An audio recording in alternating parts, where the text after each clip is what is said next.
পরাজিত হতে চলেছেন, দু জায়গা থেকেই পরাজিত হতে চলেছেন। নন্দীগ্রাম থেকে নিশ্চিত পরাজয় জেনে সস্তা প্রচারের জন্য, যেহেতু ভবানীপুর মুখ্যমন্ত্রীর কেন্দ্র, তার সঙ্গে নাম জড়িয়ে থাকলে কিছুদিন প্রচারে থাকা যাবে, তো সেই কারণে এই দুটো জায়গা থেকে দাঁড়াবার কথা।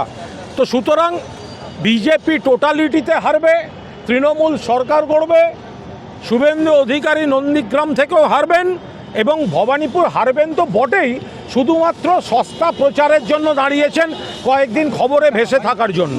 দুটো জায়গাতে বিরোধী দলনেতার মতো ব্যক্তি তাকে দেওয়া, কোথাও গিয়ে মনে হচ্ছে যে তারা কোথাও প্রার্থী পদ নিয়ে অনিশ্চয়তায় ভুগছে। ওরা পুরোটাই অনিশ্চিত, বিজেপি অনিশ্চিত, বিরোধী দলনেতা নিজে অনিশ্চিত, সেই কারণেই দুটো আসনে দাঁড়িয়েছেন। নন্দীগ্রাম গোহারা হারবে, শুভেন্দু অধিকারী নন্দীগ্রামেও হারবেন এবং তার সঙ্গে সঙ্গে ভবানীপুরেও হারবেন। কিন্তু নন্দীগ্রামের হারটা বুঝে যাওয়ার পর শুধুমাত্র কয়েকদিন ভবানীপুরে থাকলে একটু প্রচারে ভেসে থাকা যাবে, সেই কারণে ভবানীপুরে আছেন।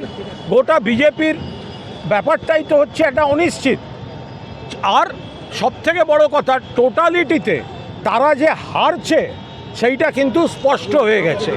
বিজেপি রাজনৈতিকভাবে দেউলিয়া হয়ে গেছে, হারছে এবং ওই নির্বাচন কমিশনকে ব্যবহার করে একে বদল তাকে বদল। কিন্তু বাংলার সরকার আর বাংলার মুখ্যমন্ত্রী এটা বদলানোর ক্ষমতা বিজেপির 14 পুরুষের নেই। শুধুমাত্র বিরোধী দলনেতা সস্তা প্রচার পাওয়ার জন্য নন্দীগ্রামের সান্ত্বনা পুরস্কার, নন্দীগ্রাম গোহারা হারবেন, তাই সস্তা প্রচারে ভোটের কদিন ভেসে থাকার জন্য ভবানীপুরে দাঁড়াচ্ছেন। সেটা ওদের ব্যাপার, সেটা ওদের ব্যাপার। কার সিটে কাকে দেবে এই নিয়ে আমরা অন্য দল থেকে কথা বলতে পারি না। প্রার্থী তালিকায় নিয়ে আসা হলো, ওটা তো দিলীপবাবু যে আবার ফিরে এলেন। আগে দিলীপবাবু সিটিং এমপি ছিলেন মেদিনীপুরে, তাকে কেটে পাঠিয়ে দেওয়া হয়েছিল দুর্গাপুরে। কে কেটেছিল? বিজেপি কেটেছে। কে দিলীপবাবুকে হারিয়েছে? বিজেপি হারিয়েছে।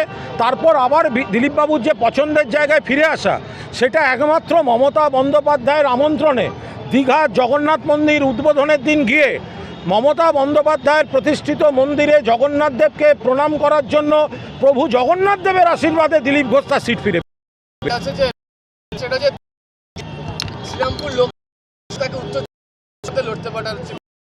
দেখুন, সিপিএম হারার জন্য কাকে পাঠাবে সেটা সিপিএমকে সেটার টেনশন নেই, জেতার টেনশন নেই।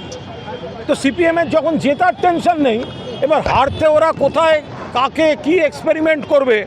আগের বার যিনি লড়েছিলেন তাকে তার সিট থেকে না বলে কেটে কাকে কোথায় পাঠাবে, আমি কারোর নাম করতে চাই না, তার এলাকায় 6 মাস আগে ঘুরতে পাঠিয়ে দেবে।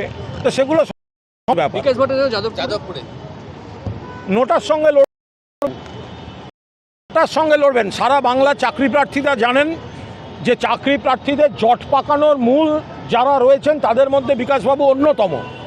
সমস্ত নেগেটিভিটি, যে কোনো নতুন চাকরির সম্ভাবনা তৈরি হলে সেটাই জট পাকানো এবং বিজেপির আইনজীবীদের সঙ্গে মিলে রাজ্য সরকার এবং সাধারণ মানুষের স্বার্থে বাধা দেয়া, এটা মানুষ বিকাশবাবুকে চিনে গেছেন। বিকাশবাবুর তো আর জেতা টেতার চিন্তা নেই, নোটার সঙ্গে লড়বেন, নোটার সঙ্গে লড়বেন।